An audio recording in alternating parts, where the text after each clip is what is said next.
Helicopter होतं ते helicopter बिघडलं असं मला सकाळी सांगण्यात आलं.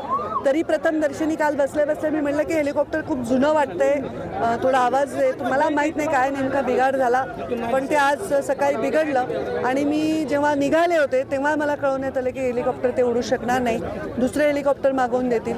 ते 1 तासात येईल 1.5 तासात येईल म्हणून लेट झाला, नाही तर मी बायकार इथपर्यंत आले असते.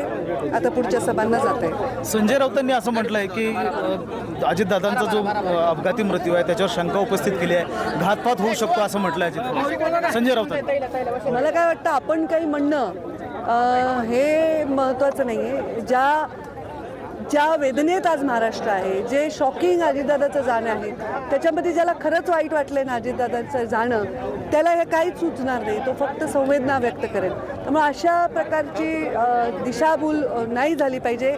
राजकारणामध्ये हे पथ्य आपण सगळ्यांनी पाळलं पाहिजे असं मला वाटतं. लाडक्या बहीण योजनेला अजित पवारांचं नाव मुख्यमंत्री त्याच्यावर निर्णय घेतील आणि जे मुख्यमंत्री निर्णय घेतील त्याला आमचं समर्थन. सुनेत्राताई आता सोबत आलेल्या आहेत, एक महिला म्हणून तुम्ही मंत्री आहात आणि आता उपमुख्यमंत्री म्हणून सुनेत्राताई सोबत आलेल्या आहेत. किती वेग येईल आता महिलांच्या बाबतीमध्ये विकासाला? मी सुनेत्राताई या उपमुख्यमंत्री झालेल्या आहेत, दुःखामध्ये आहेत, त्यामुळे शुभेच्छा वगैरे असं शब्द न वापरणार, पण एवढंच सांगेन की अजितदादांचा वारसा चालवण्यासाठी मी त्यांना खूप शुभेच्छा देते आणि त्यांना ते बळ पण ईश्वर देव, पण या दुःखातून आम्ही गेलेलो आहोत.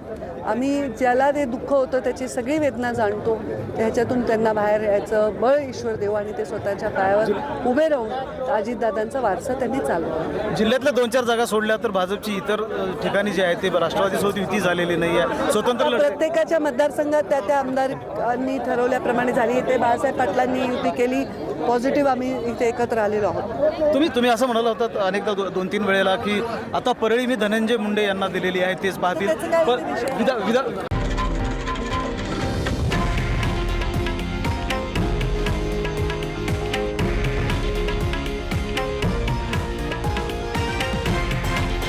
हे आहे देशातील नंबर 1 न्यूज नेटवर्क आणि आपण पाहत आहात TV9 मराठी, एकमेव.